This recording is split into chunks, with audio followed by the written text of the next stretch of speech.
Maraga sa pagpapala po sa ating lahat. Para sa ating mga araw-araw na talata, tayo ngayon ay nasa Exodus Kapitulo 30 sa versikulo 17 hanggang versikulo 28. Sinabi ni Yahweh kay Moses, gumawa ka rin ng palangga ng tanso at ng tansong patungan nito.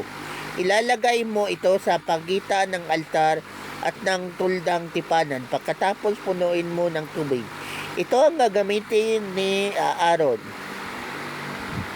at ng kanyang mga anak sa paghuhugas ng kanilang paa at kamay. Kailangan sila'y maghugas bago pumasok sa tuldang tipanan o bago magsunog ng handog sa altar. Kung hindi sila'y mamamatay, kailangan ngang maghugas muna sila ng paa at kamay upang hindi sila mamatay.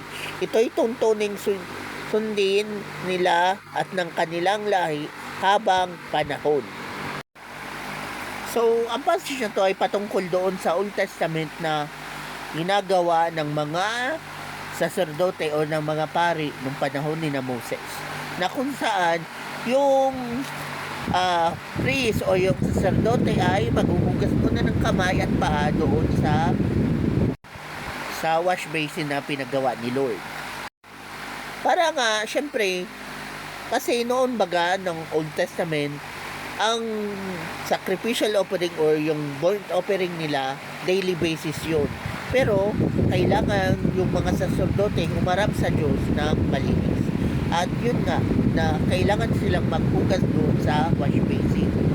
Para symbolically, malinis sila sa harapan ng Diyos. Para yung offering, yung sacrificial offering ay maging mabangong samyo sa harapan ng Diyos. Pero, sa Old Testament yun. Sa ngayon na nasa New Testament tayo, hindi na yun applicable. Pero, alam natin na ang isa sa mga identity natin sa Panginoong Jesus ay yung pagiging royal priest. At totoo na tayo ay lininis na ng dugo ng Panginoong Jesus. Pero, dahil nandito pa rin tayo nabubuhay sa corrupt world, so, ang tendency ay pwede pa rin tayo magkasala sa pamagitan ng pag-react natin sa mga nangyayari sa paligid natin, intentional man or unintentional. So, pwede pa rin tayo magkasala, di ba? Normal yun eh. So, anong kailangan natin? Ang kailangan natin ay yung tinatawag na daily infilling of the Holy Spirit. So, kumbaga, si Lord mismo yung magre-reveal sa'yo kung saan ka nagkamali, kung ito ba kailangan mong pag-ulitin o hindi mo na kailangan ulitin. Siyempre, si Lord nagbibigay ng conviction na, oh, ito mali, ito tama.